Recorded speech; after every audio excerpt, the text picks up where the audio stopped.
Welcome to this episode of the Million Dollar Mastermind. I'm Larry Weidel, and before we get started, if you want to know exactly how to win again and again, go to weidelonwinning.com/webinar now to watch something I've put together for you. Now let's get going into this episode of Million Dollar Mastermind. I'm talking with John Clendenin, and John is a legend in the ski industry in the Hall of Fame. He's taught skiing since 1997. He's probably developed more elite skiers than anybody in the industry. And he started off, it's no surprise he's successful because he started off as pretty much the first champion in when they started the skiing competitions way back in 1973, and it's been in the ski videos. Have you ever seen those Warren Miller videos? You've seen the ski videos. Johnny has appeared, produced, and starred in 20 plus promotional ski films. You guys must have done some really crazy things, John. It was a crazy time, Larry. I mean, you know, we all had to live through the 70s, right? Right. Now, what you've got, what you're fascinating, I think is fascinating about your life is how you've constantly challenged yourself. You know, you faced life head on, and things happened to you, and you know, you kind of sent you on a tumble. One of those was you wound up in LA, then you know you went through that phase, and then you wound up in Aspen, and you decided you know, I'm going to make something here, and you developed the school. And I know all of the things that obstacles dealing with the ski co and the status quo, you know, but you fought your way through and having your own method. You know, everybody's critical when you come with a method. They you know, if it wasn't their method, they're going to be criticized, you know, and then you won them over. Talk about writing the book and what you learned from that. Well, you know, as I shared with you, I went through college. I was an English romantic literature English major, and I became fascinated with words. One of the things that has made it successful is the lexicon, and that's my choice of words. And I like the idea of embodying what might be considered several different technical items in one word. Like I have a term called the love spot in skiing. And that's when both skis release and there's no edges on the skis. That it's a very quick, instantaneous thing. But you can only have a love spot if you have a parallel turn initiation. If you step into your turn like 90% of the people do, there's no edgeless moment. And that edgeless moment is so important in skiing. That is the difference between being a good skier and a great skier. You can get down the mountain, stepping into your turns, but you'll never be a great skier until you learn how to release and have that flat spot in the turn. So, and I call that the love spot, but it embodies all kinds of technical things because all things that go on during that period are your commitment to gravity. And you've heard me talk about dancing with gravity and how important it is to learn how to let go to gravity rather than being defensive to gravity. That's what that little step is. It's a defensive move. And I think the fact that the lexicon is something that all the coaches share, so the students are learning the same words from the same from each one of my coaches. No, and I don't know if you remember this, but in my camps, each group each day goes with a different coach.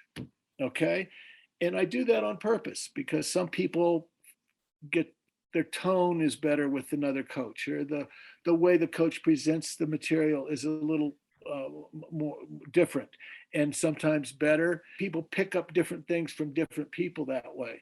But the thing is, the coaches are all teaching the same method. And the problem that exists in ski teaching, unfortunately, is you could go to Vail and get the very best certified instructor they have there, and he can give you what could be considered a very good lesson. And then you come to Aspen and you could hire one of our very best certified ski instructors and you could have a lesson with them, but you don't hear any consistency. Now, you don't hear the same lexicon. You don't hear the same words. There's no consistency between the two. Real good example. I'm doing a camp. At lunch, a guy comes up to me who's in the camp and he says, "John, you haven't met me yet, but I just want to tell you something. I've been taking private lessons now for 20 years, and I just now did the first day of your camp, and I've had 2 different coaches, and I just learned more than I've learned in all 20 years of private lessons. I just learned more. I want to tell you that." And he says, "And I happen to be on the board of directors of the Vail Ski Corporation. I just thought you might want to know that too." But the consistency in the lexicon, I think, is one of the things that keep people coming back, and has grown a reputation now that I don't have to go out and sell the program anymore. I've got 15 people on a waiting list for my December camps right now. I don't know. Maybe you've had these problems. I have not had them before. It's a good problem to have. It's a good problem to have, right? Yeah. And the thing is that consistency, this reminds me of principles I've taught and used my entire life, and that is you got to be specific to be dynamic. You can't hit the bullseye if you don't know where it is. Right. And that another one, John, is great ideas don't care who use them, but also when it comes to great words, once they're identified, they don't care who uses them in the teaching. Any instructor can use it once they get it in their mind.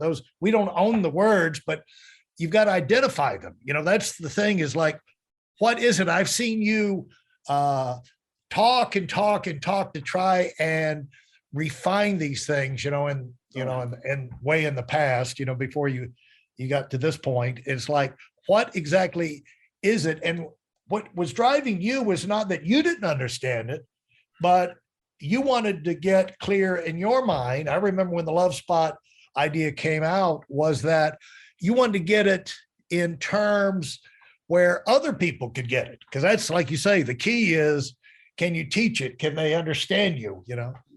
Hey, listen, there's a lot of information online, but there aren't a lot of people who've actually done something. In my case, I've actually built a successful business that's accrued over $5 billion in assets under management and has done well even during trying times. Now, if you want to know exactly how I've done this, go to whiteelementwinning.com/webinar now. I've compressed a decade of learning into 5 short weeks just for those of you who want to give yourself an incredible advantage and are tired of waiting and watching others move up.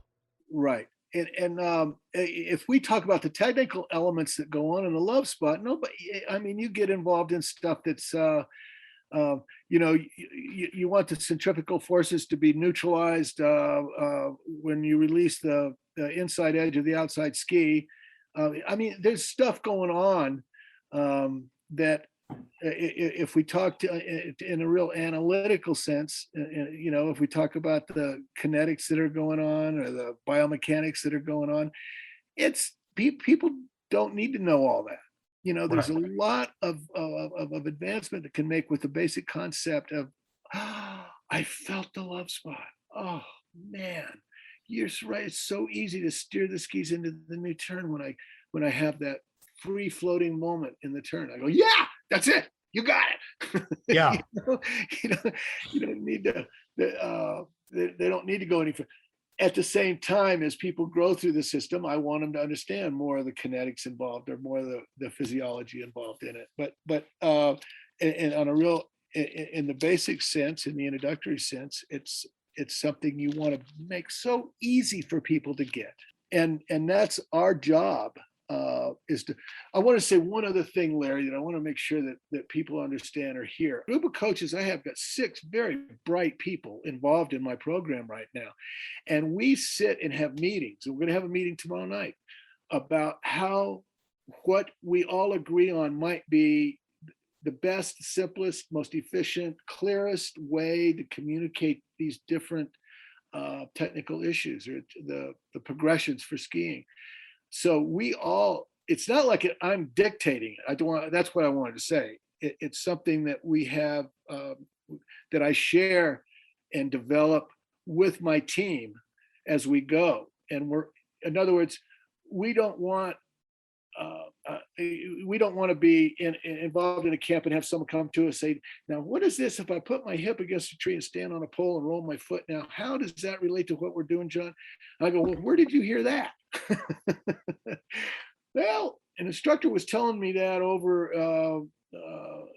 in Keystone. And I go, okay, well, I'm not sure what they meant by that, but it sounds like they're trying to talk to you into how to tip the foot, maybe in the direction of the new turn, or how to release the gravity. Maybe that's how. In other words, we don't want to have our students hearing something that we've never heard before in our group. We work hard on developing what we all agree on. Let me put it that way. Well, what I'm hearing, John,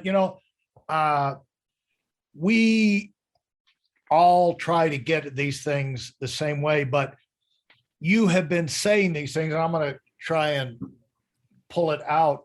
The reason for going slow and important for you to know how to do slow is if you're going to be teaching somebody else, they're going to be going slow because they can't go fast, Mm-hmm. and they're going to be trying to learn it. And if you've got it ingrained in you, you can make it, the way you get them through the technical issues without talking technical issues early on is to make it fun and simple, and to get them to where there's one thing they can do. They can feel that move. I know that you have these drills where you go across the hill and you're up on one edge, and you want us to feel that, and that, you tip on the edge and then you go off of it, and you're doing those S turns across the hill.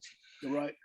And when you get that, it's like, okay, I understand that now. I own that. Or like when you do those garage turns, like where you turn into the mountain and then you back out, Right. And it's like, oh, that's letting go, A real simple one, Larry, that's so important is one of the things another word we use is cascading. And what I mean by cascading, you understand it. It's just when you let the skis slide sideways down the mountain. That's cascading. Right. And I like the word cascading because, when you watch a cascading waterfall, it's really pretty. It falls down, it hits a pool and comes out, comes down again. And I call cascading because that's when you go down the hill more than you go across the hill. Okay. Anytime you do that, that's a cascading move. And I've had so many people when they first learn that, they say, is that okay? You mean we can do that? It's okay. Yeah. I thought we were just supposed to go on our edges all the time across the. I go, no. Yeah. Great skiers learn how to let the edges go and let them loose and let them slide down. And you want to learn to manage that and feel it. It's a huge thing. Johnny Mosley told me, he's an Olympic. He's a friend of mine. He learned to ski on a ski deck, by the way, in Tiburon. And Johnny Mosley is the first gold medal winner in the mogul event in the Olympics. And he said to me, John, a lot of people don't know it, but I'm letting my edges slip more than I'm edging. And I said, can you explain that a little bit, John? He says, yeah, I let my edges go until I feel right where I want to hit them. And then I hit my edges hard. And then I let them drift again and let them go. And then I hit my edges hard. So I'm going from soft to hard edges all the way down, soft to hard.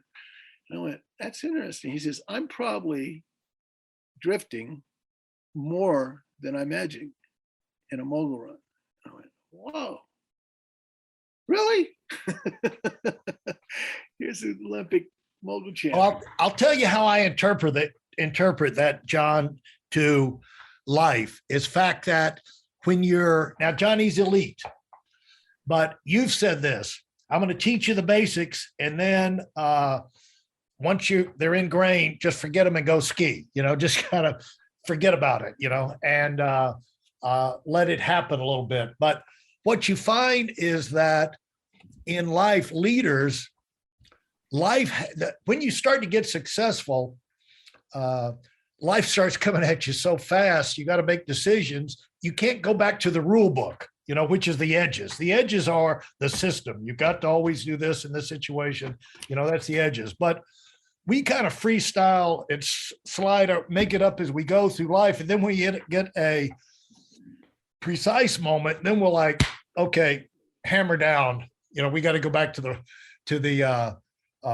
tried and true method right now to get back in control, like hitting the brakes, more or less. Right.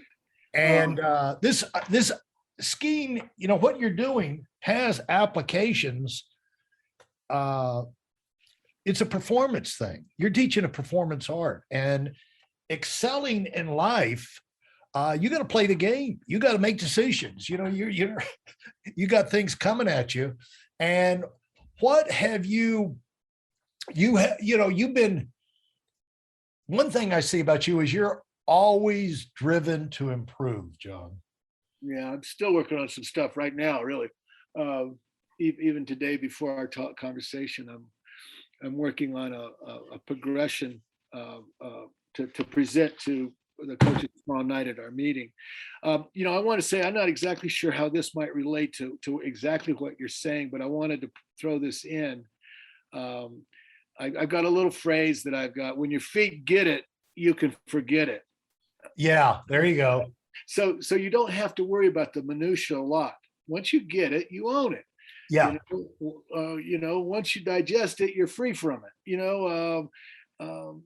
There's just a lot of ways to think about it, and that allows you to take your onion to the next level. You can actually apply your consciousness to another aspect of your challenge, but you can't go to that other level until you have the previous one.